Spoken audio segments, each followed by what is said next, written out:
Bonjour à toi. Je viens te livrer un nouveau message aujourd'hui. Et ce message s'intitule « Un lien d'amour ». Tisses-tu de bons liens autour de toi? Entretiens-tu de bons liens? Oui, je te demande, crées-tu de bons liens autour de toi avec tous les gens que tu côtoies? Aujourd'hui, nous parlerons des liens que nous tissons, que nous créons autour de nous. Toi, où en es-tu avec tes liens? Ceux que tu as créés autour de toi, sont-ils de bons ou mauvais liens? As-tu de bons amis ou si tu ne te fais que des ennemis?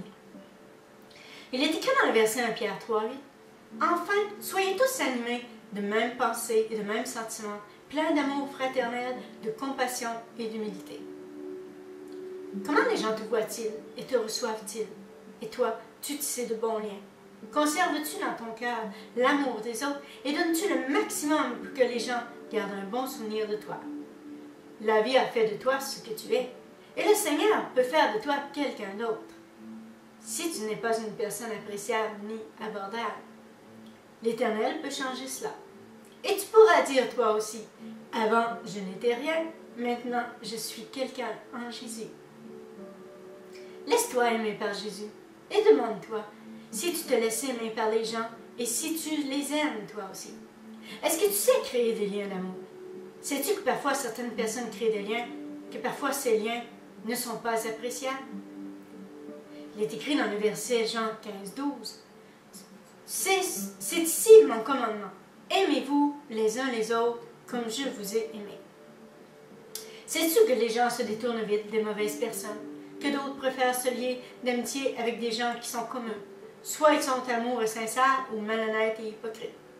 Oui, certains vivent de mensonges et ne vivent que par les coups tordus que les forces du mal les incitent à faire autour d'eux. Soit pour les rendre plus intéressants et orgueilleusement, ils se complaisent dans ce personnage qu'ils sont vraiment devenus, avec de la pratique selon les bons conseils du méchant. Qu'en est-il de la vérité? Il est écrit dans le verset Malachie 3:18 « Et vous verrez de nouveau la différence entre le juste et le méchant, entre celui qui sert Dieu, celui qui ne le sert pas. » Toi, es-tu apprécié des autres? As-tu créé de bons liens? Est-ce que tu sers le malin ou notre Dieu?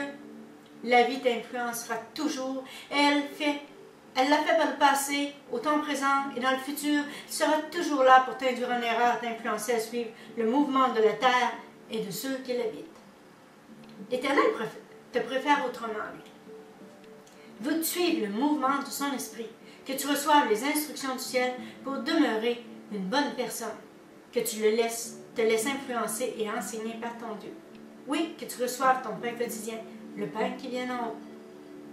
Ce n'est pas compliqué, ce n'est pas difficile à saisir. Il y aura toujours des gens sur ton chemin pour t'influencer. Il y aura toujours un comme l'autre, soit de bonnes personnes ou de mauvaises personnes. Mais sache que le Seigneur n'est pas d'accord avec les mauvaises personnes. Non.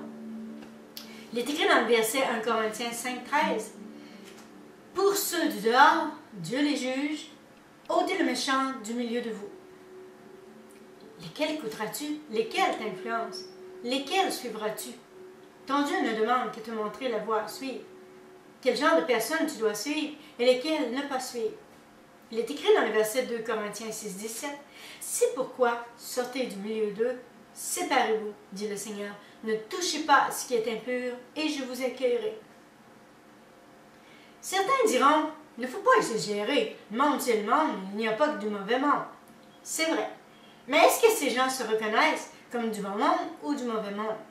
Un jour, un homme m'a dit, « On n'est pas mieux les uns que les autres, mais est-on obligé d'être pire? » Personne ne voit leur cœur, malheureusement, lorsqu'ils le voient, parce que l'Éternel leur force à la main. Ils se détournent et se ferment les yeux, se bouchent les oreilles et font l'autruche.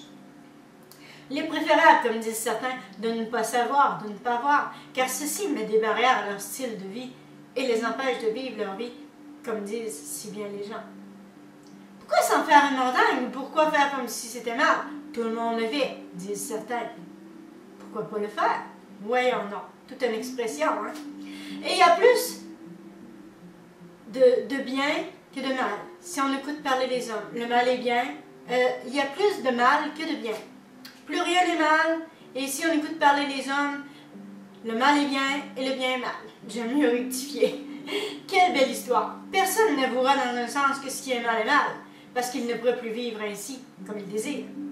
Mais de dire la vérité leur fait peur, les incite à s'examiner, à se voir tels qu'ils sont, les invite aussi à comprendre pourquoi c'est mal. Je dis aujourd'hui, toi, tisses-tu de bons liens autour de toi, des liens sincères, non faits hypocritement, malhonnêtement. Les gens peuvent faire croire qu'ils sont sincères, mais au-dedans, le sont-ils tout le temps?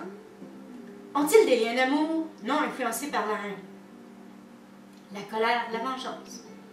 Écoute, si tu regardes les autres, tu peux voir de quelle manière ils agissent, parlent et pensent. Seul le Seigneur le sait. Mais toi, comment agis-tu, parles-tu et penses-tu? Est-ce que c'est mal, juste quand c'est les autres? Et que toi, tout ce que tu fais est bien, et par le fait même sans conséquence? N'oublie pas, le Seigneur sait, il connaît les cœurs. Les autres pensent pareil de toute façon, alors ne te sens pas coupable, mais change d'attitude, d'habitude. Et l'Éternel le saura, et les gens verront que tu es différent. Ne tisse pas des liens de méchanceté, de colère et de mensonge, car les gens verront en fin de compte que ce que tu vis, dis ou penses, est mal. Ne perds pas ta réputation pour essayer de gagner le vote des autres, l'amitié des gens malhonnêtes, ou pour prendre une position d'orgueil et de popularité. Cela ne te causerait que du tort, car en bout de ligne, la vérité finit toujours par être dévoilée. Tu ne sais pas que ce que tu fais te tombera dessus un jour ou l'autre. Oui, tout te reviendra et tu te retrouveras dans le pétrin. Il est écrit dans Galates 6:7. Ne vous y trompez pas, on ne se moque pas de Dieu. Ce qu'un homme aura semé, elle le moissonnera aussi. Il ne faut jamais parler en mal des autres, critiquer et juger les autres, ni les impliquer dans une situation ou une autre pour obtenir gain de cause. Il ne faut jamais les inciter à te ressembler, mais tu dois changer pour démontrer aux autres que tu es différent, que tu ne veux pas faire partie des gens qui créent, qui tissent, qui entretiennent de mauvais liens, juste pour le plaisir et par orgueil ou encore pour obtenir des faveurs non méritées. Veux-tu créer de bons liens? Sais-tu comment? Vis comme le Seigneur le demande.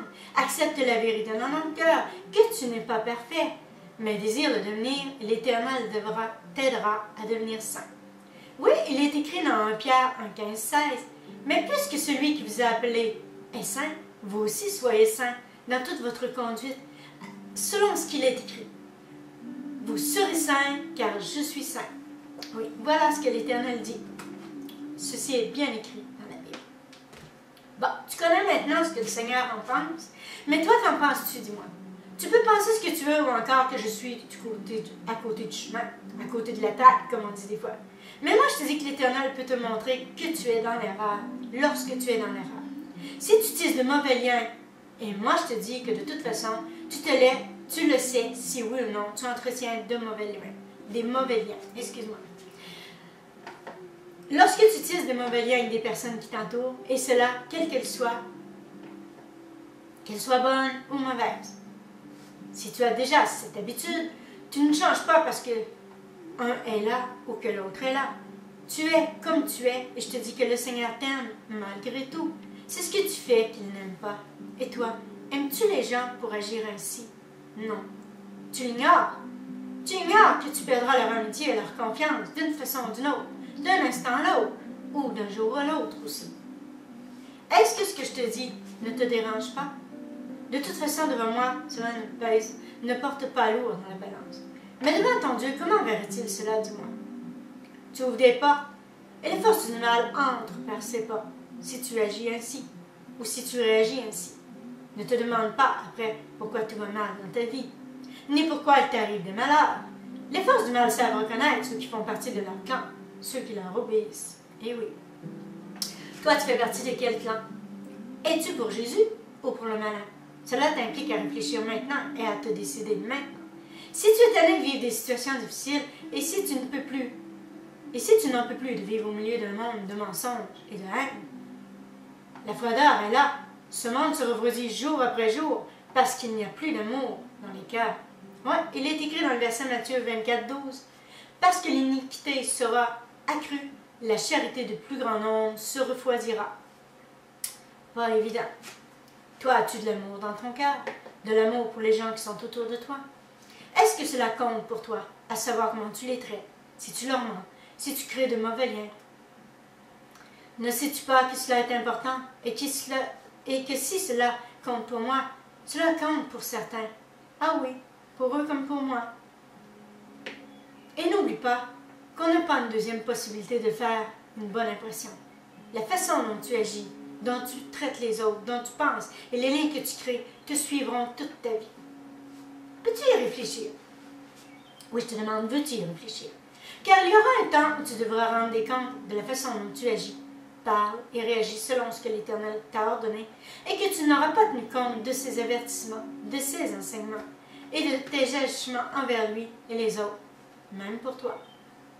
Il est écrit dans le verset Romains 14, 12, « Car il est écrit, je suis vivant, dit le Seigneur. Tout genou fléchira devant moi, toute langue donnera gloire à Dieu. Ainsi chacun de nous rendra compte à Dieu pour lui-même. » Tout ceci est écrit dans la Bible. Donc, ce n'est pas devant moi que tu rendras des comptes, ni que tu te présenteras de toute façon. Et je ne te juge pas non plus. Mais je te dis ce qui est de la façon dont tu dois vivre en ce monde. C'est un avertissement que l'Éternel m'a demandé de te remettre, car trop de gens vivent comme ils désirent et pas assez vivent comme l'Éternel nous le commande à tous. Toi, es-tu de ceux qui obéissent ou désobéissent? Ceux qui vivent en tissant de bons liens ou de mauvais liens? Et qui est l'auteur de ce que tu fais ou dis? Oui, qui t'influence, le sais-tu? Pourquoi agir ainsi? Alors que de toute façon, cela ne te donne rien. Au bout du compte, et en vérité, cela ne pèse pas lourd dans la balance divine. Si tu te moques de ce que l'Éternel dit, ou si encore tu trompes ton prochain et lui fais voir un mauvais côté de toi, alors que tu pourrais faire attention à tes dires, tes pensées et tes actes. Il y aura un jugement. Ce jugement approche à grands pas pour tous les hommes. Moi, je te le dis, mais lorsque tu seras devant l'Éternel, ce sera trop tard pour remédier à ce problème. Je t'offre une solution qui vient de l'Éternel. Pense-y maintenant et change d'attitude. Oui, fais attention. Comment tu vis ta vie, tes journées? Tu tisses de bons liens avec les autres. Oui, réfléchis pour ton bien et celui des autres. De parler mal des autres, c'est mal. De tisser de mauvais liens, c'est mal. Et dis-moi, qu'est-ce qui t'a incité à agir ainsi? Tu n'es sûrement pas l'Éternel, mais le malin. Veux-tu te débarrasser des forces du mal et leur fermer la porte de ton cœur? Ne donner que la clé de ton cœur à Jésus. Alors opte pour laisser entrer Jésus, que son amour, que ses enseignements dans ton cœur et dans ta vie, et tu verras le malin se tenir loin de toi. Il est écrit dans le verset Jacques 4,7 « Soumettez-vous donc à Dieu, résistez au diable, fuira loin de vous. » Tu pourras t'approcher des gens en toute sincérité, sans méchanceté. Suis les conseils de l'Éternel, reçois ses enseignements, mets en pratique ce qu'il te demande ou te recommande, et tu seras appelé fils de Dieu. Te protégera, tous seront ravis de tisser de bons liens avec toi. Il est écrit dans le verset Matthieu 5, 9, 10, « Heureux ceux qui procurent la paix, car ils seront appelés fils de Dieu. Heureux ceux qui sont persécutés par la justice, car le royaume des cieux est à eux. » Fais attention à comment tu vis ta vie. Ce que tu es parlera en ta faveur. Les gens t'apprécieront, ainsi que ce que tu reflètes. De toute façon, tu seras jugé pour tout. Il est écrit dans le verset Matthieu 7, 2, « Car on vous jugera du jugement dont vous jugez, et l'on vous mesurera avec la mesure dont vous mesurerez. » Donc, réfléchis à ce message que je devais te remettre de la part de notre Dieu aujourd'hui. Tu seras béni si tu mets en pratique, mais ne dis pas que tout est de la faute de l'Éternel si tu vas mal dans ta vie, ou de la faute des autres. Mais vois la vérité en face. Tu es seul fautif si tu marches à l'encontre de sa volonté. Tu seras jugé selon ce que tu es en réalité. Il est écrit dans le verset Matthieu 12, 37. « Je vous l'ai dit, au jour du jugement, les gens rendront compte de toute parole vaine qu'ils auront proférée. Car par tes paroles tu seras justifié, par tes paroles tu seras condamné. » Réfléchis à ce message, c'est important. Ne le rejette pas, ne le critique pas, mais examine ton cœur. Au nom de Jésus, je te transmets ce message. Maintenant, je te dis, passe une belle semaine et sois béni au nom de Jésus.